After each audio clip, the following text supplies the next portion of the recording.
Hello beautiful people, কেমন আছেন সবাই? আশা করছি সবাই অনেক ভালো আছেন। আমরাও বেশ ভালো আছি।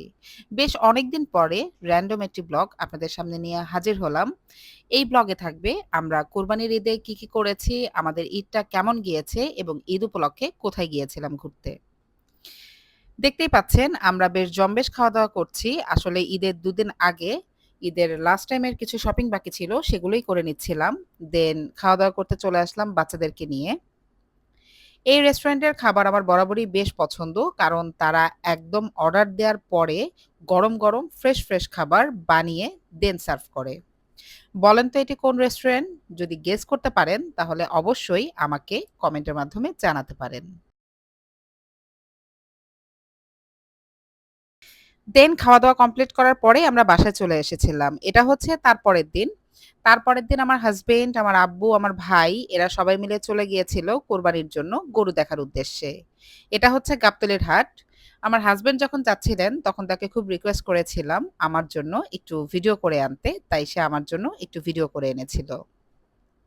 যেহেতু আল্লাহর নামে আমরা গরু কোরবানি দিব, তাই কোরবানির গরু দেখতেই গিয়েছিল।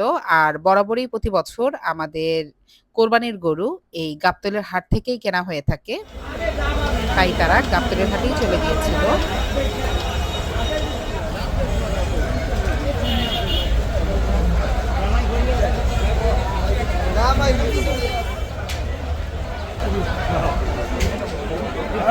মামা দেখি গরুটা একটু ওইদিকে নেন, একটু হাঁটান হাঁটান হাঁটান।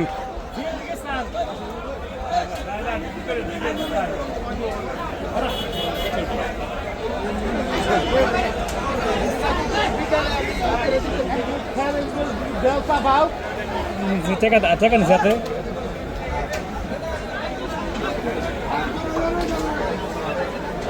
হ্যাঁ জিনিস ঠিক আছে গোয়া জিনিস বুঝে যদি সারাটা ভাই একটা বছর প্রায় 11 মাস খাওয়াইছি গুজর করাইছি কোথা থেকে আনছেন?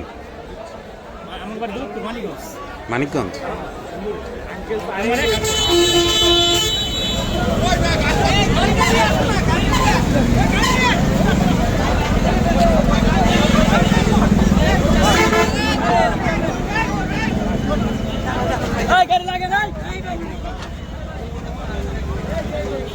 আলহামদুলিল্লাহ আমাদের কোরবানি গরু কেনা শেষ। এই যে গরু নিয়ে আসলো আমাদের